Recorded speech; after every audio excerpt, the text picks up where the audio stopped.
Good morning. I hope everyone is doing well today. We're just going to give it about 30 seconds before we kick off today's webinar. Thank you for joining us. I see we've got a handful of attendees jumping in, some familiar names, some not. So thank you guys for taking time out of your morning and joining us today.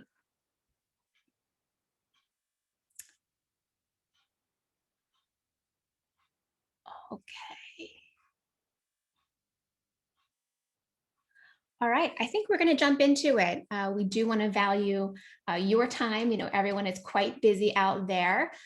So we're going to keep this to about 55, 60 minutes at the max. Our facilitators, Brian and Andrew, are going to run through this. And we will save time for some Q&A at the end. So welcome to one of our first webinars that we're doing open to the public. We're excited to kind of get some messaging across. And today we're talking about your first steps out of the hourglass.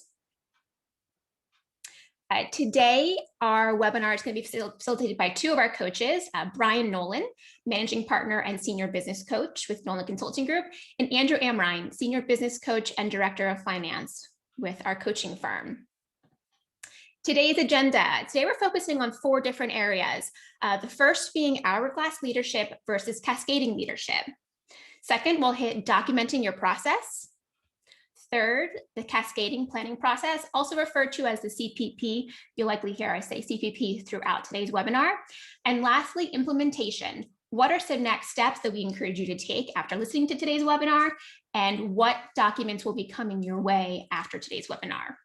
So with that, I'm going to open up and kick it over to Brian Nolan. Brian, if you want to show your screen, there he is. Brian, welcome. Hi, thanks, Molly. And thank you all for being here. You know, this is our first really a public speaking since COVID. We've done a lot of summit member workshops. So we're glad to offer something to the public and share a little bit about what we've learned. When I talk to a prospect, the most common encounter that we hear is that they're stuck in the center of this hourglass, this thing right here. You often started a business because you didn't want to work for someone else. You had what we call an entrepreneurial seizure. And I'm going to reference the book, The E-Myth, several times here. But then something happens. It no longer becomes fun. It becomes responding to problems. You become a problem solver. You get home at night, you've got so many phone calls to make. Cash flow is tight.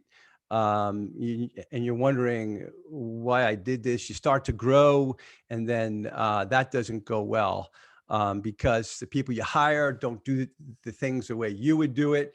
And all of a sudden you're like, why am I doing this?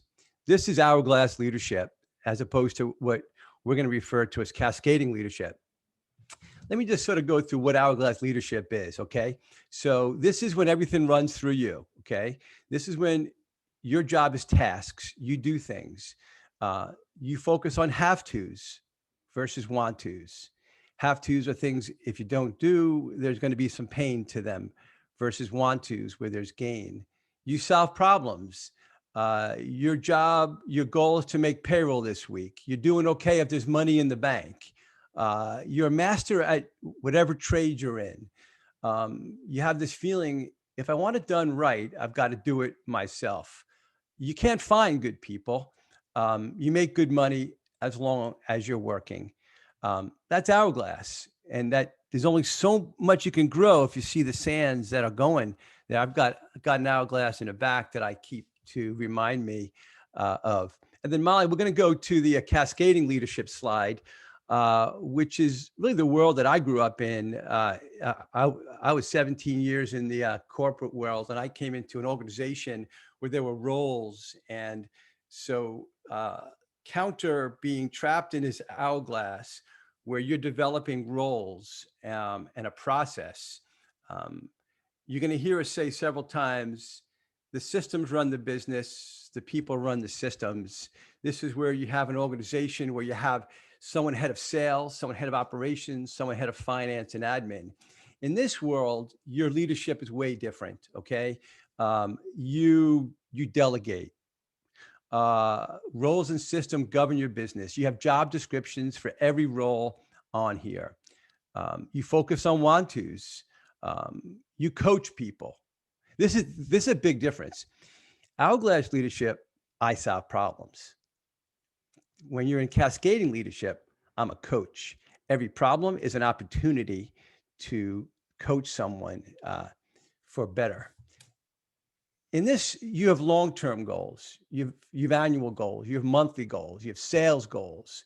You're doing okay in this if you hit your budget, and if that budget is monthly. You organize training programs in this world. Your crew leaders can run jobs from start to finish. You have those scripts. You're always looking out for talent. You're a talent scout. You recruit like you market. I'll repeat that again. You recruit like you market.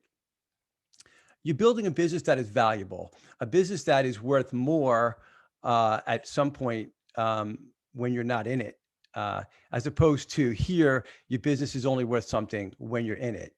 We're going to talk to you today about some of the first steps to get started into this cascading leadership model, cascading where leadership is at every level. Andrew, do you care to comment on this dichotomy of leadership that we're talking about here? Yeah, we talk about it so much. It's good every time we talk about it. It's a good reminder, the difference between the hourglass and the org chart. That there's a lot of control. There's some mental safety in that hourglass. I can touch everything, and moving to that org chart, there's some resistance. There is some major head trash or a different type of thinking that's got to happen. Letting go of control, not having so much control, letting other people in, vulnerability. It's a big mindset change. I just gave up my last leadership role down below here, and I promoted Andrew to director of finance. That was big for me because I'm a money guy, I'm a finance guy. But now I've got a sales manager, I've got an operations manager, and I have a finance director. And it was like my last epiphany that I had. So I feel like I'm on this journey with you guys in terms of getting out. I started Nolan Consulting in 2004, so it's 17 years. And we are building a cascading leadership model. I can tell you, as an owner, nothing feels better. Nothing. Somehow I've kept myself alive all these years. I'm still around. Fortunately, Andrew's very coachable. So I did learn early that I need to coach Andrew, and he's coachable. So let's move on, Mal, to where things start, because where things start, anytime you're talking about your first steps out of the hourglass, you got to be talking about a vision, right? And this is why we call our program Summit, because you got a vision of this summit, of this future better place that your business is going to get to. But if you don't write it down, you do not own it. Okay. And your vision then has to become your guide. And I always say, you got to pick your head out of the sand and remember your vision. You have bad days, you have good days. As long as you have your vision, it serves as due north. And so this is a 1 or 2 page document that you need to write down when your business is serving you and you're no longer a slave to it. And we're going to go through some of the steps. I want you to just do a quick image here with me. If you were to get into a hot air balloon, and this is actually one of my first CEOs that I worked for back in 1990 did this exercise in front of 200 people. He said, travel with me up in this balloon, okay? We're going to go up high, we're going to go over the mountain ridge, and then we're going to look down at our business 3 years from now. I want you to tell me what you see. And he actually told us what he saw. And he described a business that made me excited as an employee to be engaged and to go to. So the most important thing you do as an owner is document your vision and share it 10 times more than you think you need to. Now, if you haven't read this book, get it. Read it once, listen to it, read it again. Michael Gerber, we've sort of built our business around this concept of the systems run the business, the people run the systems. The only way out of the hourglass is to have systems that take the way you do things and put it down on paper so that the people you hire can be trained to do that. And where does it start? It starts with documenting the process. Now, we're not, this is just meant for effect, really. Then we're going to go through each of these six stages. The first thing we suggest that you do with your team on a wall with flip charts and 3M pads is write down every step that happens in your process, from the first call to getting paid, job costing, your finance meetings, every step. Because you see, this is your brand.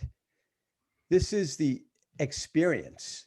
This is the systems run the business, the people run the systems.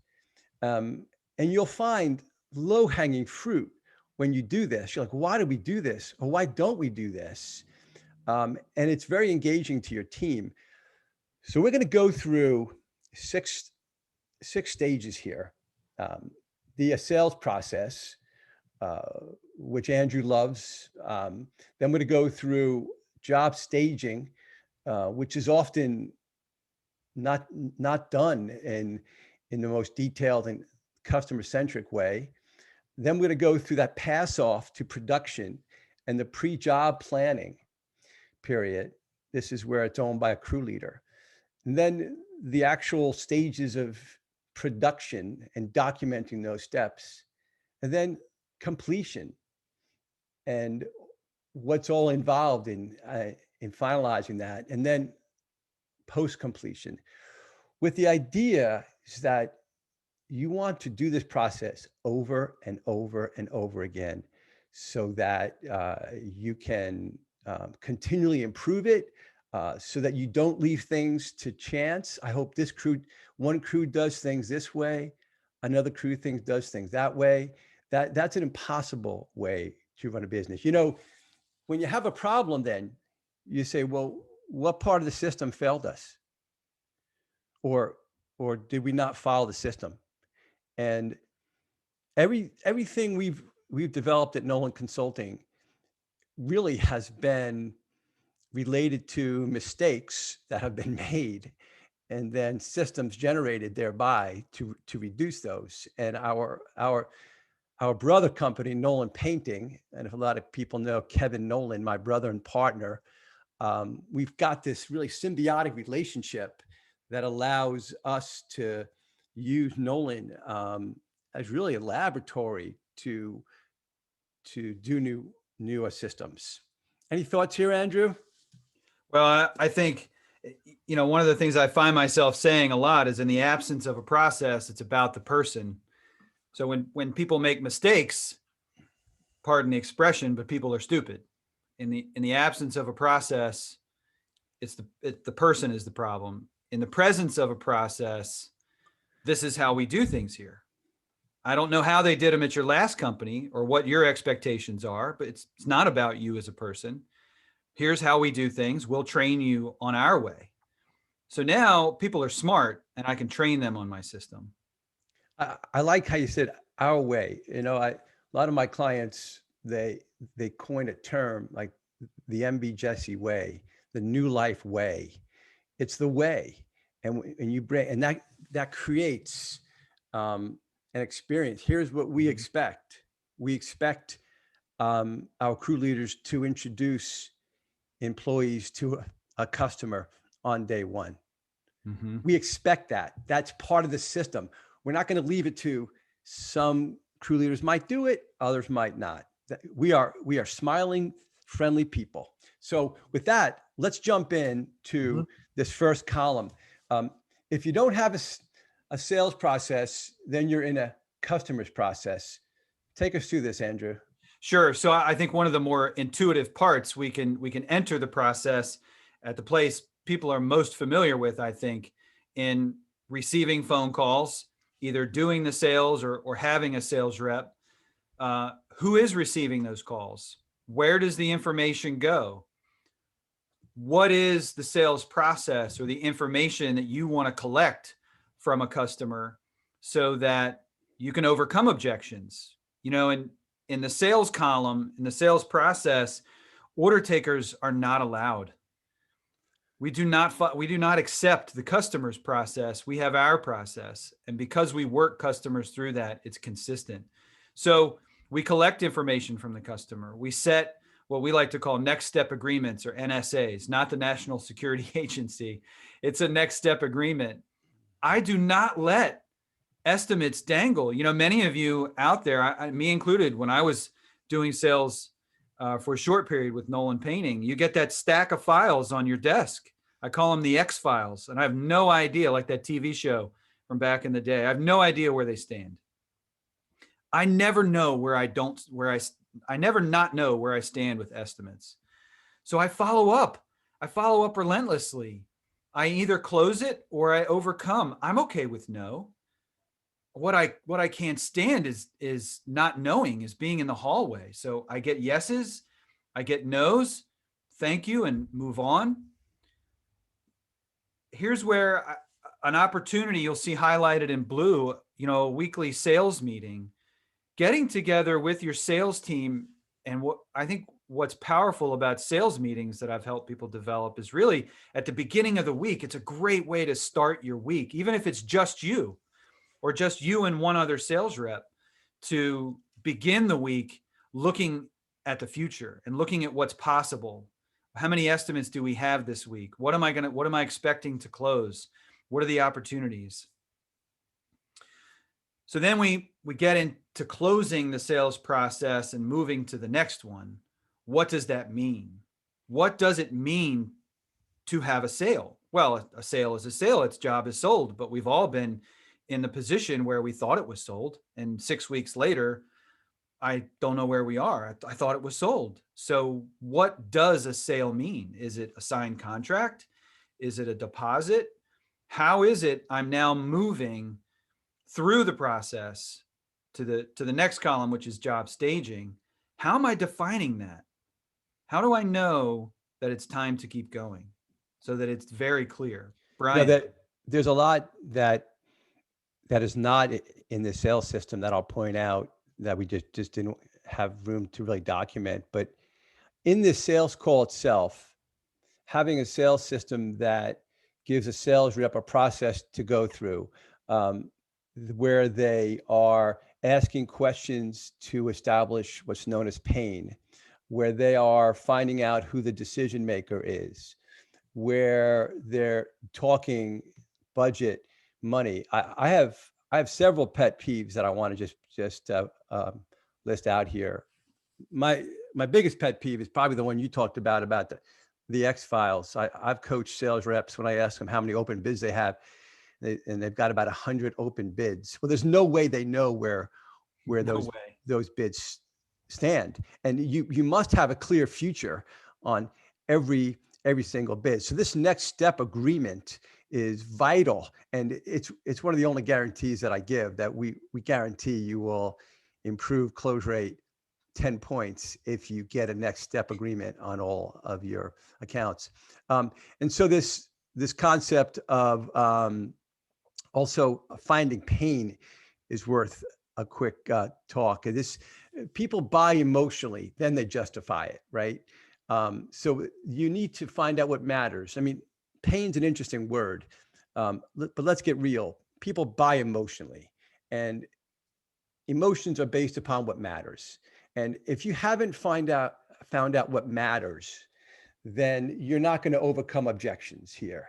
Then it is about price, and your job is to establish value. And I hear all the time, I lost it on price. I lost it on price. Yeah, I'll take that some of the time, but I'm not, if I'm hearing that too much, I'm saying you just haven't established value. Order taking is not allowed. Not We allowed. don't just show up. We work the customer through a process. So some KPIs that you might be monitoring here as you build your team, certainly estimates per week, win rate, your win rate by week, by month, how many wins have you made, leads and sales by marketing source, win rate by source. What marketing sources are you closing the best?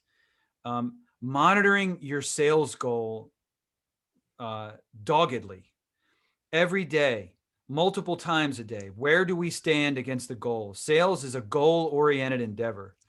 Where do we stand against it? The technology you're going to need. So certainly what's known as a CRM. Most of you know what that is, a customer database where you're tracking customer information, but also tracking sales results. Do you have estimating software? Signed contracts? I think this is the most intuitive column. So let's keep going, but as we get into the others, Wait, let me just virtual estimating, camera, Yeah. taking pictures, Yeah. all kinds of new stuff that people are doing.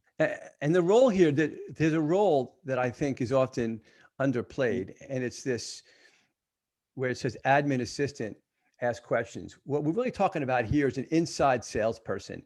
In many companies we work with, they've moved the reception into the sales department because it's inside sales.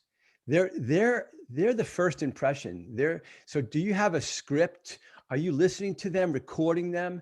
So that's a big role here. What information are they gathering so that the salesperson is informed, to then the salesperson can do a discovery call and they can look into their CRM to see what's going on. Now we're looking professional, right, Andrew? Right. Okay. So let's move on to the next step. So now job staging. So from a process standpoint, what does it mean to make a sale?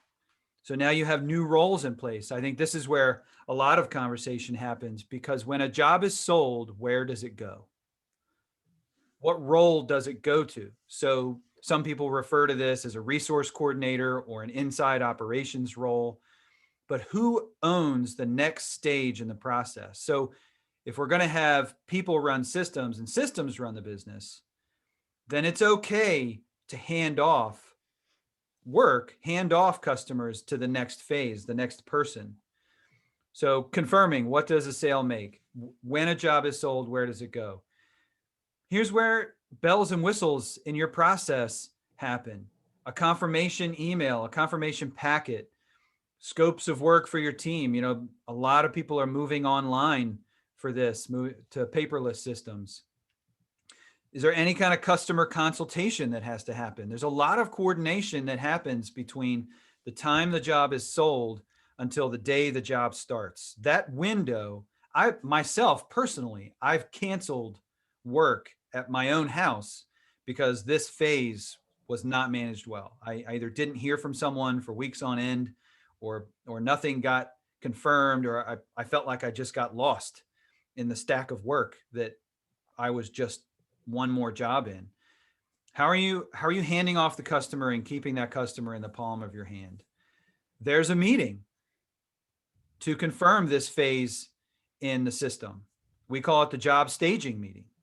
And you're looking at what's happening this week, what's happening next week, trying to look ahead, new jobs that are entering the system. Is there anything that needs to get updated in your tracking system? So back to the CRM. How are you calling the customer? What touch points do you want to have that best represent your brand? Is there a phone call if in given certain timeframes? Maybe you check in with the customer at periodic intervals. As you get farther booked out, you send them an email to say, we haven't forgotten about you, or on job acceptance, or maybe their job is starting next week. What's that phone call look like? What's the script? If somebody calls out sick, could someone else do that phone call for a day? At what point are materials and deposits being received? This really spreads the gamut, certainly contractor to contractor and business to business. Some materials can be ordered day of. Other materials, cabinets, I mean, cabinets at this point are ordered months in advance. Just getting them in hand takes months. So you're updating a schedule. Possibly at this point, maybe you're assigning a crew. Maybe that happens later. You're creating information in your financial software or Quicken. But it's all the stuff that's got to happen. We're starting between the job being sold and the day the job starts. It's a lot, Brian. Yeah, I've got 3 points to make that I think will hit home. Customer expectations. What do customers expect? Expectations. The older you get, the more you learn that life's about setting expectations. So how are you doing that? How frequently are you doing that? You can win this game, particularly in trades, if you just get better at setting expectations, because most contractors don't do that very well. By way of a role, one of the roles that a lot of trades have is a client advocate. It's also called a resource coordinator, but a client advocate sort of speaks to what they're thinking about, keeping a customer informed. The other part that's really important here is this formal pass off. Never drop this customer. The formal pass off from what was sold to the office, to the pass off to production. And it needs to be smooth. It has to have the information of what the salesperson sold. And then it needs to be grabbed by production to then own that job. The third point that I want to make just has to do with this whole production planning and asking yourselves, what type of production capacity planning do we have? Does my office know how many hours we need to book this month? How many feet on the street we need? Do we have a production forecaster so that we're setting expectations and hitting those expectations? So that's some key stuff. And what are we using to schedule? And does our team have access to that?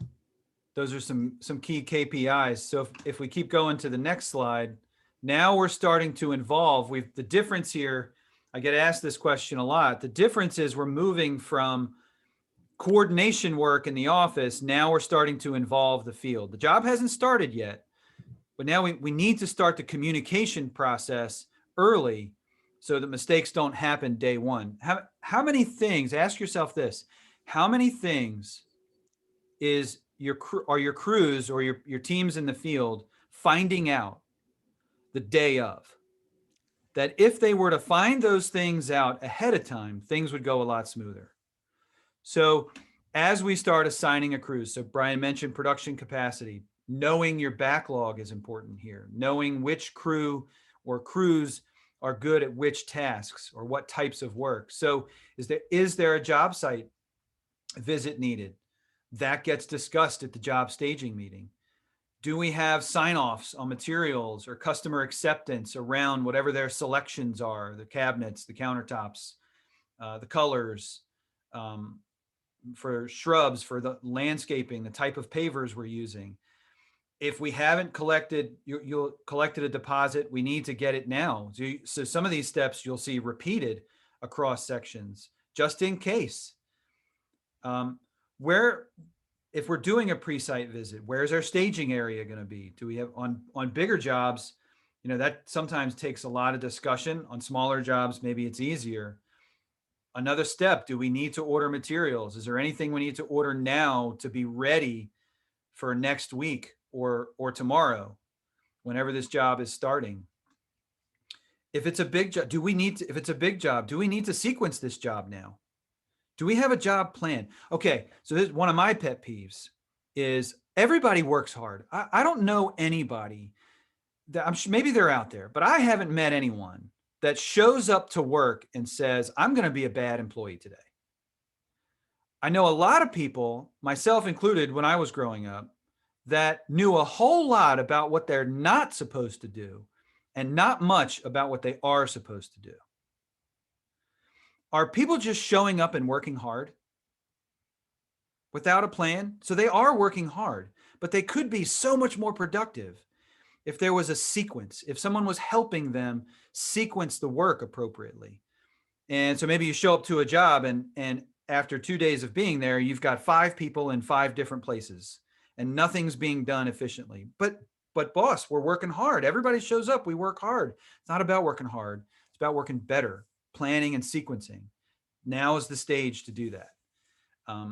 Certainly team delegation. If you have some senior management in place, maybe they have certain sub teams and that they can move around, making those decisions. And just like NASCAR, think of it like NASCAR. Are the trucks, equipment, cars, supplies, everything's ready to go before the job starts. Brian, I know you have some thoughts here. It's great to play color commentator, Andrew, because I get to like listen and hear and reinforce areas that I think may not be followed as often. This pre-job visit, pre-contract visit, whatever you want to call it, it takes time because you're doing it before the morning of.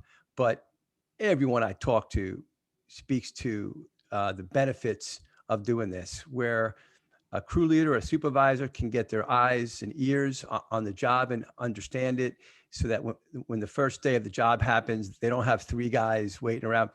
One of my recent jobs that I had done on my own house, there was 3 guys waiting around for the boss to get there, cha-ching, cha-ching, cha-ching.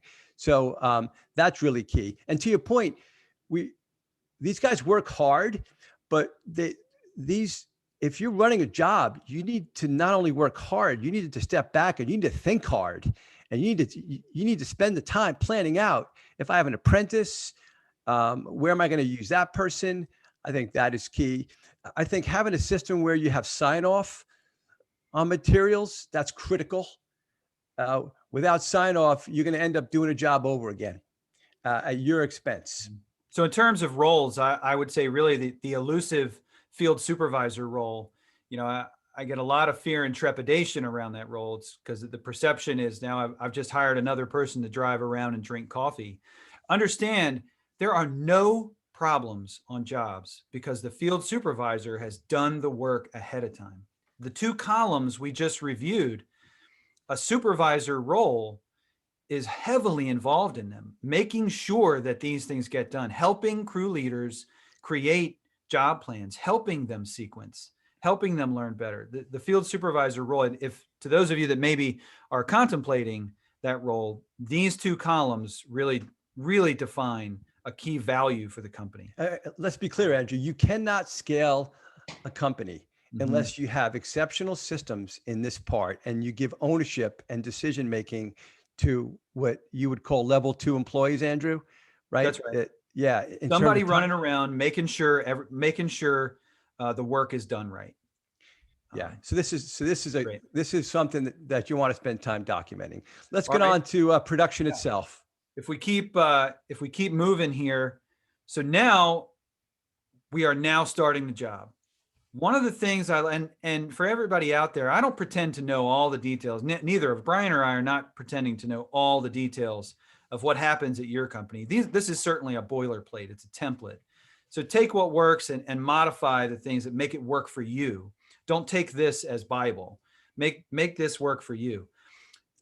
But if you do follow through on making this for your company and you share it with your team, be sure to point out that we've talked about 3 phases of work and we haven't even started the work yet.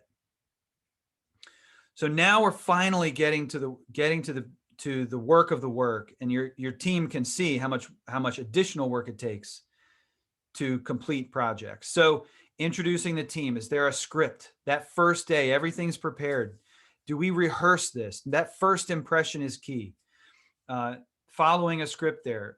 Do we have a process around updating the customer every day, keeping them informed to the extent that maybe the customer is the supervisor from the GC company, maybe it's the property manager. We're not just talking about homeowners here, but who is it that needs to be updated daily so we can keep them off our back? Huddling with the team. Brian, you've you coined the phrase, the daily double, a huddle at the beginning and a huddle at the end. Again, for the purpose of, I know people are working hard, but what are we working hard at? Let's be clear about what we need to accomplish today so we say or stay organized. Clocking in, updating time on the jobs, there's a little bit of paperwork that needs to get done here, tracking work. Where is that being tracked? A lot of companies are using T-sheets these days or online hours tracking. We call it tailgate training or OJT, on the job training, the tailgate topics. Is there something that the teams need to be discussing to stay fresh? Safety is immensely important as the opportunities in the contracting world grow. Most of the contractors we talk to are through the roof busy. That means they're hiring. That means we've got to be talking about safety every day. I just don't want to get the call from anybody we're working with that somebody just fell off a ladder, that somebody's not going home from the hospital. I don't want you to get that call, and I don't want to get that call. Checking in with the field supervisor or field manager, whatever their title is, making progress. Now we have an operations meeting. Picture it this way. The warriors, foremen, crew leaders, job leaders, laborers, craftsmen, the warriors have gone out onto the prairie and they have killed buffalo, and they are now coming back to the fold, and we need to praise them. We need to shower them with the accomplishments. Sometimes those buffalo feed us for weeks on end. Sometimes they're small, scrawny buffaloes, but we need to shower them with praise. Have a weekly operations meeting with your field leaders.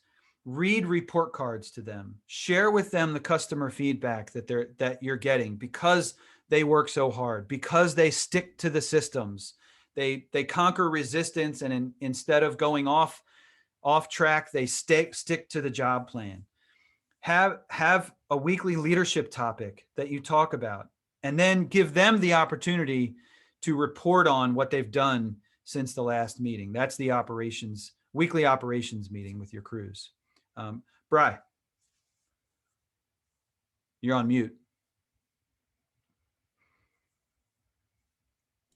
The concept of scripts, I want, if there's one takeaway that you get from this call, is that a script is a checklist. Okay. And it's something that you need your guys to go through with a customer and your team. It's not like, yeah, remember to mention this, remember to do this, remember to do this. A script is your brand. It is the experience. You have a script for pre-job, post-job, during, all those things. That's really key. On the huddles, I just got to say, this is a team sport. It's not a solo sport. Teams win. And most trades that I work with, sometimes I show up and everybody just sort of goes their own way and does their own thing, and they're working on something. No, come together and understand what each person is doing. The other thing is these additional work orders. Everybody is a salesperson, right, Andrew? Remember that most customers would be good with getting additional work done. They often don't ask you because you look busy and they think you're going to move on. That's definitely more common. Customers don't ask because they think you're busy. Yeah. Yep. I will tell you, in trades, best practices is additional work orders make up 10% of revenue. 10%. That's a lot. Particularly when you look at what your profit margins are. Mm-hmm. I think that's really key. I want to talk about technology for just a minute. So what technology are you giving your teams, your crew leaders? There's great tech out there like Company Cam, which has pictures. Smartsheet now is used by most Summit members, where you attach scopes to it, and you no longer have a paper folder. It's all accessible, and this idea of transitioning information becomes much clearer. The last point to mention is this hours versus budget on a daily basis. This is where you could lose a job if the crew leader is not keeping the supervisor updated. And if a job is going to go over, we call it a red flag job. Have a red flag process by which you can call in help to better plan this job out. Facilitating that relationship in a supportive way, right? Yes. That's the key. Is it we're not the field supervisor and the crews, that relationship, it can't be a cop relationship. It's got to be a coach relationship. Totally. Call me. I want to know. I want to help. Facilitating that kind of relationship is key. So if we keep going here, now we have only one column is dedicated to actually doing the work. Completion is so important and often so arduous and complicated that it has its own column. So out of the 6, only 30, so 33% of it, only a third is dedicated to actually doing the work. Your team might learn a lot if they knew that. So are you scheduling some type of job closing meeting? Again, scripts. Is there a closing packet? Any kind of closing communication that needs to happen? That packet is really around communicating. Is the office aware that things are coming to a close here? Is the field supervisor aware that things are coming to a close here? Are we preventing the punch list? Are we preventing unpaid change orders? So additional work orders, some people refer to change orders. Have we stuck to the schedule of values on a big project? We're keeping our team focused. Some type of quality assurance. Who's in charge of it? Who do we need to talk to about it? Mm-hmm.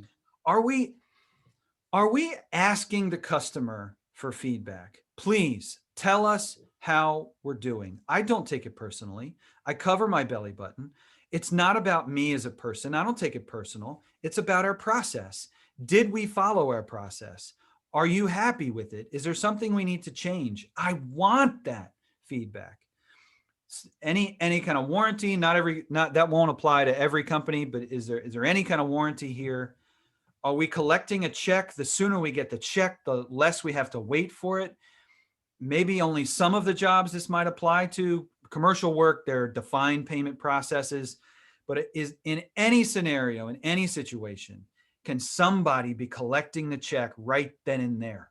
And Andrew, often this idea of getting sign off or not getting sign off, because there's still small pieces to do, prevents getting payment.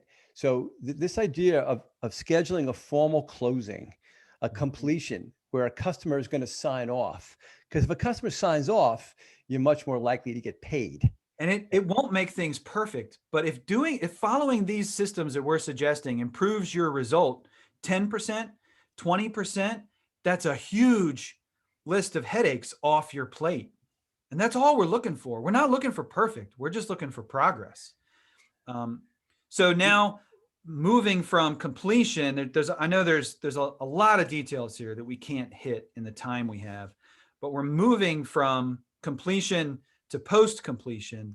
Yeah, let me just hit one more piece here. Yeah. One more piece, because it's the reviews part, whether it's a report card or not. There's a great app out there called Broadly. You've got to get reviews posted because everybody, the first thing they do these days is they are looking to see how many reviews you have on Google or Yelp. And so the app Broadly automatically sends a report card out. And if the report card is good, if it scales well, they get a follow-up asking if they'd like to do a Google review. And we've had customers greatly increase the number of reviews. That's going to help your marketing. And going a step farther, if somebody's name gets mentioned in a review, they get something. That's right. $5 to Starbucks or Wawa or Sheetz, whatever your local coffee shop is, Share those things with your crew leader. The warriors have come back to the tribe every week. Shower them with as much praise as you can. I'm not ignoring problems, but I am showering praise where it's warranted. So, all right, now we're moving back to the office. So what is that process? Is it clearly defined? Does everybody get it? When work moves from the production team, and so these are office roles too, but we've collected a check. Maybe your office will follow up on it for 4 or 5 days. But after a certain amount of time, it goes to your to a bookkeeper. If you don't have a bookkeeper, after this call, go get a bookkeeper right now. No questions. Just go get one. That bookkeeper is now following up. You're on mute. Sorry, there's some outside noise. It is the first step. Actually, the first thing we recommend is that you know your numbers inside and out, and you get a bookkeeper who knows QuickBooks or whatever you have and does accounting properly. You can't grow if you don't know your numbers well. Do not pass go. Do not collect $200. Yep. Go get a bookkeeper. So now we're moving back to the office. What's that process? The work is now finished. Maybe there's a final communication process with the customer. Thank you so much. Who's sending that out? Now there's so much opportunity here for job costing, what we like to call benchmarking, where I look at job costing across a whole month or across a whole quarter. I can look at it one crew leader's or foreman's jobs over the last 6 months and look at how they're performing and help them and get ahead of the curve. Addressing touch-ups. Is there a touch-up process? Is there a process where we handle people not paying? We've all been there. Our field management coach, Connell Mulroney, loves to tell the story where he showed up to collect a check and the car was out the driveway or out of the garage. The person left, and then he came back the next day and he put his foot in the door so he couldn't close the door. We've all been there, and you knock on the door and somebody's running out the back. Do we have a process for that? And then circling all the way back to your sales team, reviewing monthly results, key performance, the KPIs, the numbers of revenue per hour, types of jobs that are do you know your home run jobs? This is the column where you start reviewing. Do we know what we do best? And can we go after more of that? And then of course, a finance meeting. In this column, reviewing the results. We started with sales, reviewing the future. We have job staging and operations, reviewing the present. Mm-hmm. And now we have finance, reviewing the past, making sure that it all flows through and it all matches. As a business owner and a CEO, one of your responsibilities is to determine what business you're in and what business you're not in. And often the best decisions you'll make are deciding what business you're not in, what customers, what type of services.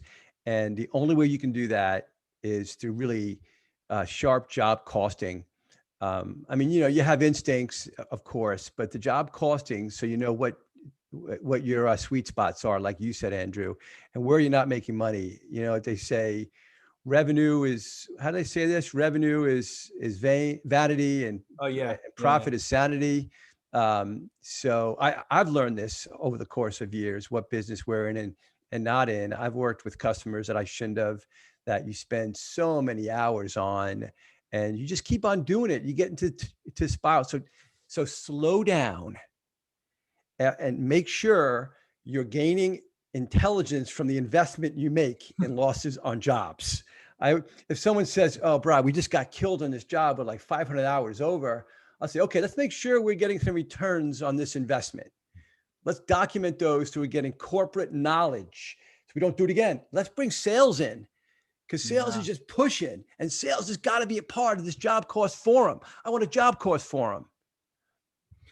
So if we keep going here, some of the technology we've talked about at this point, there's a lot of things that we see companies using, over 120 companies we work with all over the country, and things bubble up to the top.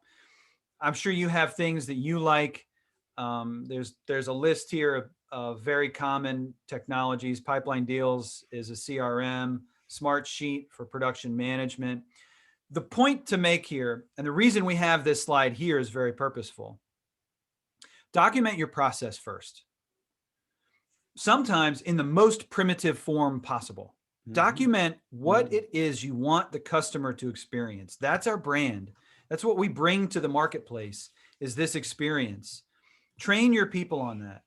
Then add technology on top to accelerate it. So something it's an accelerator. It's what makes you scalable. Now, Now, remember, don't let the tool rule. The first thing I learned from Brian was don't let the tool rule. Yeah, do not like go out there and get software and apps and then try and develop your process to meet that. Time management software, I think, is the major culprit here. People think we're horrible at timesheets. I need a time management system. No, you don't. You need a process. And they buy this rocket ship that they fly like a single engine Cessna. So that's really still have important. the same problems. Yeah. So then when you talk with these companies, make sure you put them through your criteria of your process. Yeah, you may tweak your process, but don't start with their process, because your field is going to go nuts with this thing, and that's not going to go well. And so if we keep going, now addressing that slow down, pull back, right? Pull back. Making time in your day, your week, your month, your quarter, your year, in what we call the cascading planning process, to pull back and review results. We get busy doing it. We're like, we like doing and accomplishing and working, and it's fun to be in the moment on the work. But give yourself and give your team the opportunity, a routine, frankly, that's scheduled. It's in the calendar. Everybody knows about it, so it doesn't get double booked, and we make it happen. We call that the cascading planning process. It comes from several different sources, our own experiences, several books we've read, helping people implement it. But documenting what are the things we're going to work on for the next 90 days is the first place to start. Scheduling yourself a quarterly meeting each quarter to review where you did, how you did against that plan, make a new 90-day plan, and then continue. Now, one clarification I'll make is between quarterly meetings, you got to meet about progress. Now, this is a key clarification. And Brian, I know you've got thoughts here too. Mm-hmm. The goal is not to rehash the plan every week. The goal is to check progress every week. You made the 90-day plan. You made it, work went into it. It needs to stay what it is, unless there's a major problem. But you made the 90-day plan. Now I need you to, at least every other week, get together and simply say, what progress have we made? Brian. I mean, I think the real takeaway here for you guys is that you need to make planning a core function.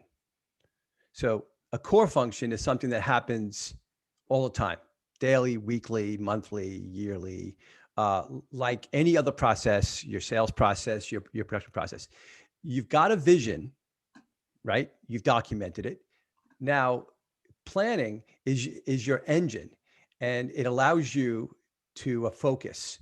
Well, now I'm going to dive real deep just into one of these, the IDPs, the individual development plans. Mm-hmm. There. The biggest issue that I see with growing companies is that they grow past the capabilities of their people. They had millions of dollars in top line, but the people who were maybe a bookkeeper no longer can be a CFO, or a field supervisor can't become a director of operations. What the IDP does is, and this is why we call it cascading planning process. You get your vision, and then your vision has an annual budget and plan, and it has 90-day plans, and then it goes to the people that make it happen. And this is where engagement happens or not. Engagement is when one of my first CEOs says, Bri, I want every employee to have a line of sight to the vision. That's when we're rowing the same way. And so where you sit down with your key people, and we have a format for this, and it's extremely powerful when you can do a primary aim for a person, a 3-year vision for a key person. You can then give them the development that they need, send them to the classes that they need so they can become the leaders to help you attain your vision. It's purposeful, this planning process. It cascades down from you at the top Remember, you started in this hourglass. Now you widened it. Now you're cascading down, and now we're powering to this vision. That's how it happens. We've seen it happen time and time again now. And I want to make beautiful. maybe one curse of knowledge connection that might seem obvious, but not to the audience.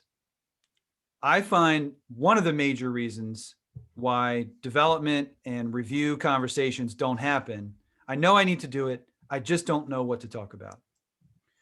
Okay, so if you go through this process, you document your process, you document the steps, we assign those steps to certain roles. People run the roles run the systems. Now I've got something to talk to them about. More than just maybe their personality or their attitude or approach. I have an actual task that I can say, you do really well at this task. Let's talk about how you can improve this other task. If I could, Andrew, there's a really misperception of what performance reviews are about. Reviews, right? I want you guys to focus on the opportunity to do development plans with people. I learned this from one of my early mentors back in 1991, when I sat down for my first review and I was sweating. I literally broke out in a sweat, and my boss said, "What's the matter, Bri? You look like you're about to die." And I said, "Well, you're about to pick me apart." He said, "No, I'm talking to you about your future here and where we're going and what I want you to focus on." And that I never forget that changed my whole perspective on the conversation with your key people. If someone's not doing the job right, then your job is to give them the vision of what right looks like. And here's the right. The process is, here's what I need. And then here's what I need. Either I can do this or I can't. It isn't about being a bad person. This is such a major takeaway, because I don't think we're having enough conversations with our players, and these conversations end up in engagement. And when you have an engaged team, you are rocket fuel. What's the stat so the book Crucial Conversations, great book, $1,500 you save yourself. Every conversation you have saves you $1,500. Yeah. So where to get started? I'll hand it back to you for recommendation. Yeah, just to wrap, where to get started. So get your team together and put up some charts on the wall, flip charts, stage out your different levels, and document the process, and then put some red dots where there's issues, right? Get planning meetings on your schedule. We call them OTB meetings, on the business meetings. Have a management team. We didn't talk much about that. That may be a different call, but a management team really gets you out of the hourglass when you have 2 or 3 other people who care as much about the business as you do. And then the 90-day plan. The 90-day plan, what are your 3 to 4 big rocks you want to accomplish this quarter to move you closer to your vision? With that, we're running out of time. I don't know, Molly, if there's time for, oh yeah. So here's now the org chart over the workflow. Systems run the business, people run the business, put the systems inside of the job descriptions. So I might add actually a third branch here, but the branch on the left is sales. The branch in the middle is production.